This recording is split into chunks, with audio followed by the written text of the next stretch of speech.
Hello friends, എല്ലാവർക്കും സ്വാഗതം പുതിയ വീഡിയോയിലേക്ക്. ഇന്ന് ഞാൻ വന്നിട്ടുള്ളത് നല്ല പഞ്ഞി പോലെ സോഫ്റ്റ് ആയിട്ടുള്ള വട്ടയപ്പം അഥവാ കള്ളപ്പത്തിന്റെ റെസിപ്പി ആയിട്ടാണ്. കുറച്ച് കാര്യങ്ങളൊന്ന് ശ്രദ്ധിക്കുവാണെങ്കിൽ വളരെ പെർഫെക്റ്റ് ആയിട്ട് തന്നെ നമുക്കിത് ഉണ്ടാക്കിയെടുക്കാവുന്നേ ഉള്ളൂ.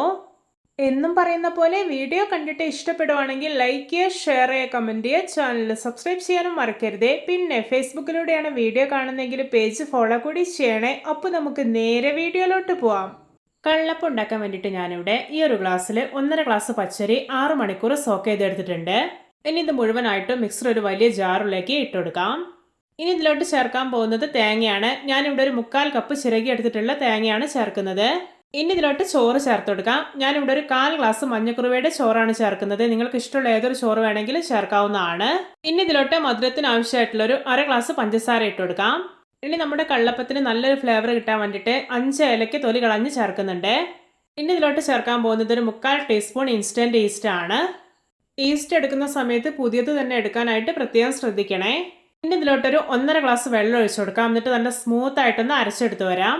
ഇപ്പോൾ ഇത് ബാറ്റർ കണ്ടോ, നല്ല സ്മൂത്തായി തന്നെ അരച്ചെടുത്തിട്ടുണ്ട്. ഇനി ഇതൊരു ബൗളിലേക്ക് മാറ്റി കൊടുക്കാം. ശേഷം ഇത് കൈ വെച്ചിട്ട് ഒരു 5 മിനിറ്റോളം നന്നായിട്ടൊന്ന് മിക്സാക്കി എടുക്കാം. ഇതുപോലെ കൈകൊണ്ട് മാവ് മിക്സ് ചെയ്യുവാണെങ്കിൽ മാവ് നന്നായിട്ട് പൊങ്ങി വരികയും ചെയ്യും, കള്ളപ്പം നല്ല സോഫ്റ്റായി കിട്ടുകയും ചെയ്യും. ഈ ഒരു ബാറ്ററിൽ ഒട്ടും തരികളൊന്നും ഉണ്ടാവരുത്, അത് പ്രത്യേകം ശ്രദ്ധിക്കണം. ഇപ്പോൾ ഇത് നല്ല പെർഫെക്റ്റ് ആയി തന്നെ മിക്സാക്കി എടുത്തിട്ടുണ്ട്. ഇനി ഇത് നമുക്കൊരു 7 മണിക്കൂർ റെസ്റ്റ് ചെയ്യാൻ വേണ്ടിയിട്ട് അടച്ചു വയ്ക്കാം. ഇപ്പോൾ ഇത് 7 മണിക്കൂറായിട്ടുണ്ട്. മാവ് കണ്ടോ, നന്നായി തന്നെ ഫെർമെൻ്റ് ആയി കിട്ടിയിട്ടുണ്ട്. ഇനി ഇതിലോട്ട് ആവശ്യത്തിന് ഉപ്പ് ചേർത്ത് കൊടുക്കാം. എന്നിട്ട് നല്ല പോലെ ഒന്ന് മിക്സാക്കി എടുക്കാം. ഇപ്പോൾ ഇതാ മാവ് ഇവിടെ മിക്സാക്കി എടുത്തിട്ടുണ്ട്. ഇതിൻ്റെ ഒരു കൺസിസ്റ്റൻസി കണ്ടോ, ഓവർ തിക്കായി പോകാൻ പാടില്ല, അത്യാവശ്യം കുറച്ച് ലൂസായിട്ട് തന്നെ ഇരിക്കണം.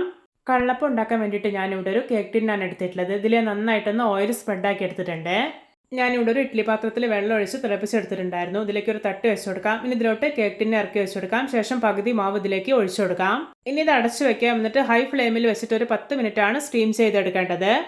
ഇപ്പോൾ ഇത് 10 മിനിറ്റ് ആയിട്ടുണ്ട്. തുറന്ന് നോക്കുകയാണ്. നോക്കിയാൽ നമ്മുടെ കള്ളപ്പം കണ്ടോ, അടിപൊളിയായി തന്നെ റെഡി ആക്കി കിട്ടിയിട്ടുണ്ട്. ഇനി ഇതിൻ്റെ ചൂടൊക്കെ നന്നായി പോയതിനു ശേഷം ഇതുപോലെ കേക്ക് ടിന്നിൽ നിന്ന് എടുത്തു മാറ്റാവുന്നതാണ്. കണ്ടോ, എന്തോരം പഞ്ഞി പോലെയായിരിക്കുന്നത്. ഇതുപോലെ നമുക്ക് അടുത്ത കള്ളപ്പവും റെഡിയാക്കി എടുക്കാം. ഞാനിവിടെ 1.5 ഗ്ലാസ് പച്ചരി കൊണ്ട് അത്യാവശ്യം വലുപ്പമുള്ള 2 കള്ളപ്പമാണ് ഉണ്ടാക്കിയെടുത്തിട്ടുള്ളത്. ഇത് ഉണ്ടാക്കാൻ വേണ്ടിയിട്ടുള്ള ഇൻഗ്രീഡിയൻസും അതിൻ്റെ കറക്റ്റ് ആയിട്ടുള്ള മെഷർമെൻറ്റ്സ് ഒക്കെ വളരെ വ്യക്തമായിട്ട് ഡിസ്ക്രിപ്ഷൻ ബോക്സിൽ കൊടുത്തിട്ടുണ്ട്. അതൊക്കെ നോക്കിയിട്ട് എല്ലാവരും ഒന്ന് ഉണ്ടാക്കി നോക്കണേ. ഇപ്പോൾ ഇത് നമ്മുടെ രണ്ടാമത്തെ കള്ളപ്പവും സൂപ്പറായി തന്നെ റെഡിയാക്കി കിട്ടിയിട്ടുണ്ട്. ഇനി കള്ളപ്പൊന്നും ബേക്കറികളിലൊന്നും പോയിട്ട് വാങ്ങിക്കേണ്ട ഒരു ആവശ്യമില്ല. ഇതുപോലെ സിമ്പിളായിട്ട് വീട്ടിലുണ്ടാക്കി എടുക്കാവുന്നേ ഉള്ളൂ. എടുക്കുന്ന ഇൻഗ്രീഡിയൻസിൻ്റെ അളവൊക്കെ വളരെ കറക്റ്റ് ആയാൽ മാത്രം മതി. എല്ലാവർക്കും എൻ്റെ simple and tasty and spongy kallappam അഥവാ വട്ടയപ്പം റെസിപ്പി ഇഷ്ടപ്പെട്ടെന്ന് വിചാരിക്കുന്നു. ഇഷ്ടപ്പെട്ടാൽ സപ്പോർട്ട് ചെയ്യാൻ മറക്കരുതേ. അപ്പോൾ ഇതുപോലെയുള്ള വെറൈറ്റി വീഡിയോകളായി നമുക്ക് വീണ്ടും കണ്ടുമുട്ടാം. Okay, bye bye.